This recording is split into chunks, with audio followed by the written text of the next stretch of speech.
कुछ दिनों पहले बहुत कंट्रोवर्सी हो रही है, कुछ संगठनों ने ऑब्जेक्शन किया है, इसको कैसे देख चादर भिजाए?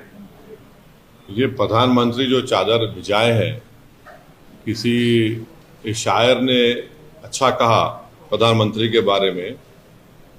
क्या कहा? इसने हमारे जख्म का कुछ यूं किया इलाज, इसने हमारे जख्म का कुछ यूं किया इलाज, मरहम भी गर लगाया तो कांटों की नोक से। तो ये जो पूरे देश में बीजेपी संघ परिवार की तरफ से हर उनका ऑर्गेनाइजेशन कोर्ट को जा रहा है कि यहाँ पर खुदाई हो, यहाँ पर खुदाई हो, ये मस्जिद नहीं है, ये दरगाह नहीं है, ये कब्रस्तान नहीं है। तो प्रधानमंत्री अगर चाहते हैं तो ये तमाम चीज़ों पर रोक लग जाएगा। और दूसरी अहम बात यह है कि पिछले 10 साल से बीजेपी की सरकार है, नरेंद्र मोदी प्रधानमंत्री है। प्लेसेस ऑफ वर्शिप एक्ट जो पार्लियामेंट में पास हुआ और राम मंदिर के जजमेंट में उसको नॉन रिट्रोग्रेशन की बात सुप्रीम कोर्ट ने कही दी, उसके बावजूद भी ये सरकार का कोई स्टैंड ही नहीं है उसके ऊपर।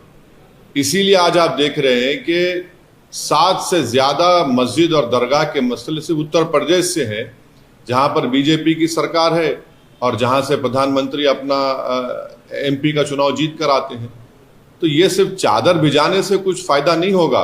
चादर तो हर कोई भिजाता रहेगा, मगर उस चादर को भिजाने के पीछे जो पैगाम एक सरकार देती है वो ये देती है कि हम सिर्फ चादर नहीं भिजा रहे हैं, हम उस समुदाय को, उस देश की जनता को जो इन तमाम चीज़ों पर आस्था रखती है, दरगाह मस्जिद में, उसको हम दरगाह और मस्जिद मानते हैं। आप चादर तो भिजा रहे हैं, मगर आप ही के चाहने वाले कोर्ट को जा रहे हैं कि ख्वाजा अजमेरी की दरगाह दरगाह नहीं है, मसाजिद मसाजिद नहीं है। तो ये इस चीज़ को ये रोकने की ज़रूरत है और असली काम जो सरकार को करना है वो रोके, इन तमाम चीज़ों को रोक लगाए कि क्या ये क्यों कर रहे हैं लोग सब जाकर तमाशा। ये सर, आपने ऐलान कर दिया है कि दिल्ली चुनाव में आप एक्टिवली पार्टिसिपेट करेंगे।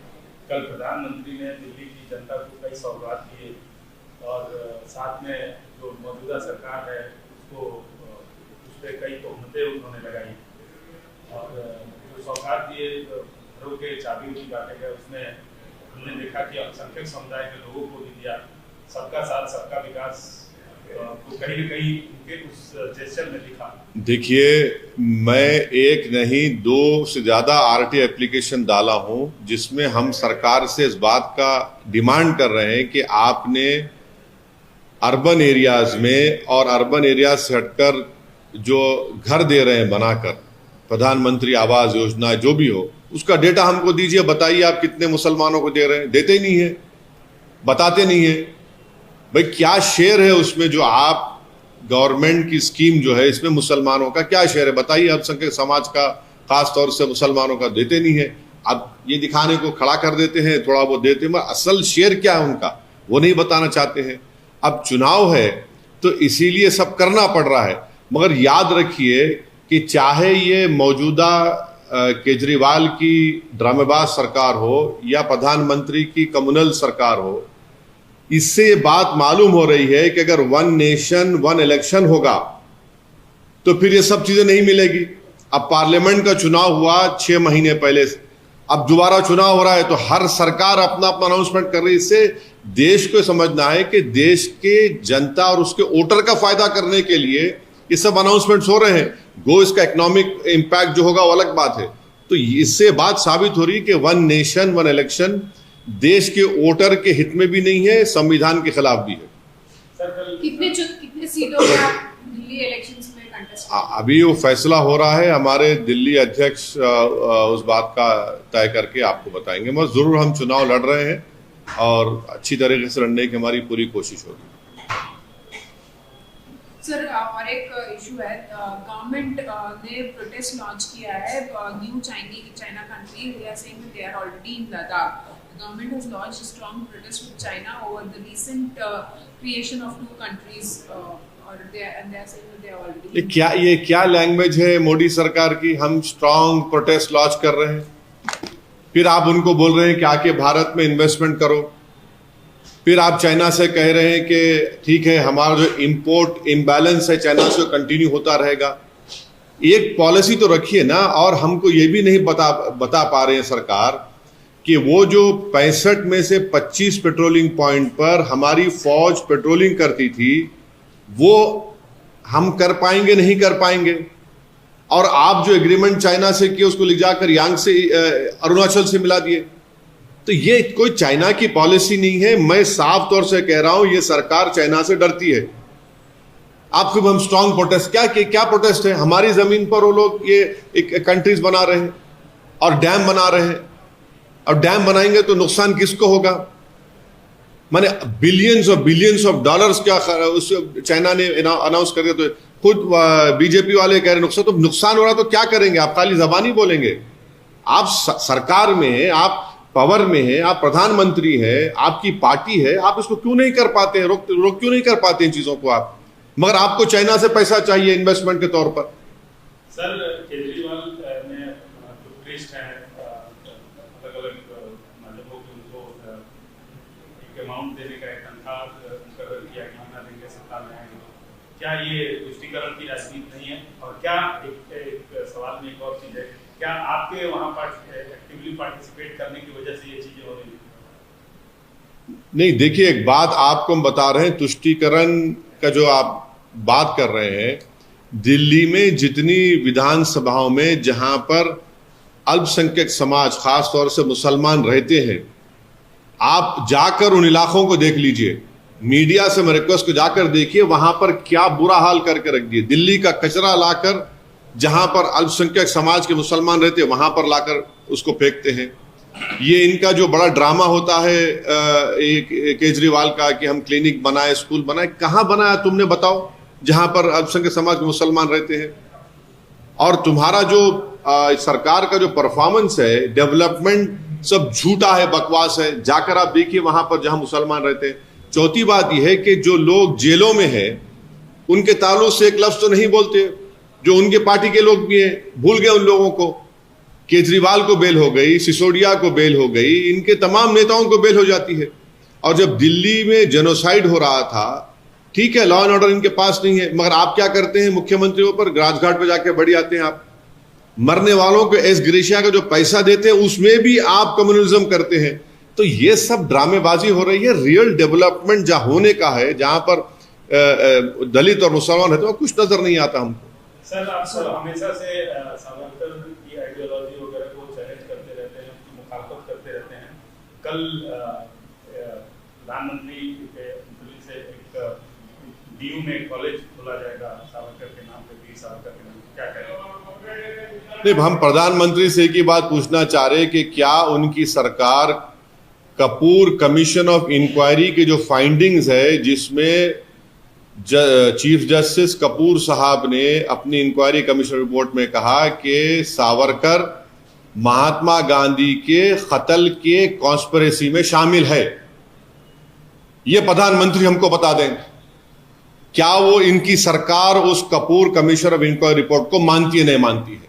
और अगर महात्मा गांधी से आपको मोहब्बत है, जो हर गांधी जयंती के दिन प्रधानमंत्री और बीजेपी आरएसएस गांधी के फोटो के सामने फूल माला चढ़ाते हैं, राजघाट को जाते हैं, तो फिर ये गांधी से कैसी मोहब्बत कि कपूर कमीशन ऑफ इंक्वायरी कहता है कि ये कॉन्स्पिरेसी में शामिल थे? वो बताते प्रधानमंत्री।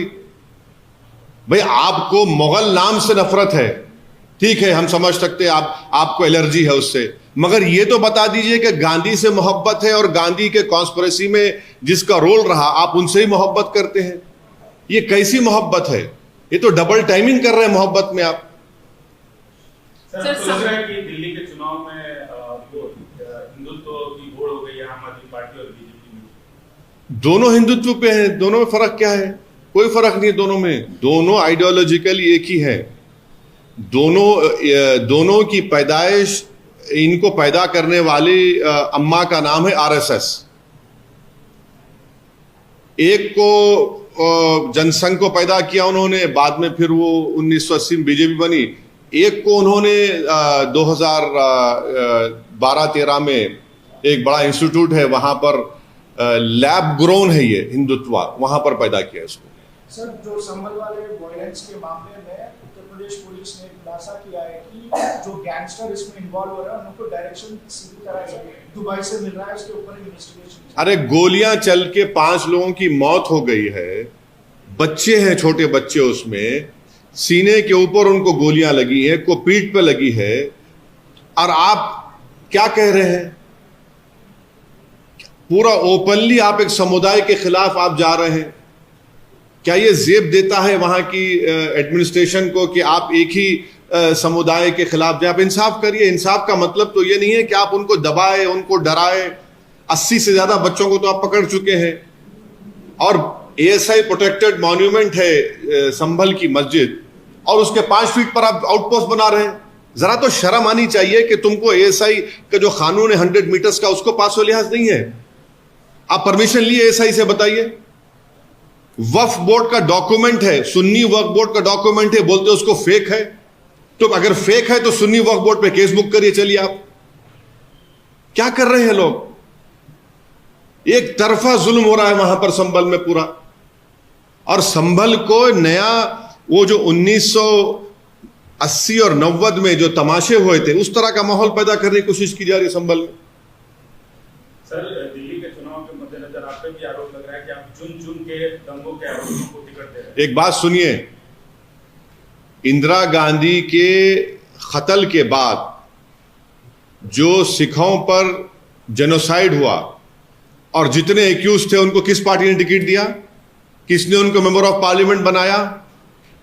और फिर दूसरा यह है कि मौजूदा जो रूलिंग पार्टी है, मुख्यमंत्री पर खुद केस है, उनके बड़े बड़े नेताओं पे केस है।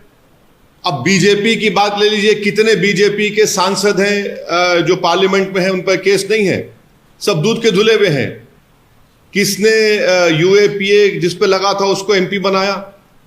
मैं फिर से कह रहा हूं कि कभी अपने गिरेबान में झांक कर देख लीजिए। एक उंगली अगर हमारी तरफ आप उठा रहे हैं तो 4 उंगलियां, और ये फैक्ट्स आपको आईना दिखाएंगे। मतलब आप उनको टिकट दे रहे हैं? मैं टिकट देना नहीं देना मेरे पार्टी का काम है, और टिकट उन्हीं को दे सकते जो लीगली इलेक्शन लड़ सकते हैं। तो जो लीगली इलेक्शन लड़ सकते हैं, इलेक्शन लड़ेंगे। सर, एक और सवाल है। ये एक मौलाना शाहिदुल ने लेटर लिखा है योगी आदित्यनाथ को। He says that Muslims will convert in Mahakumbh. You have made a law, and how will you stop it? Why does Maulana have objection to घर वापसी?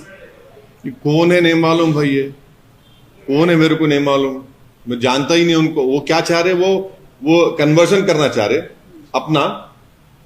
Muslims will convert in Mahakumbh.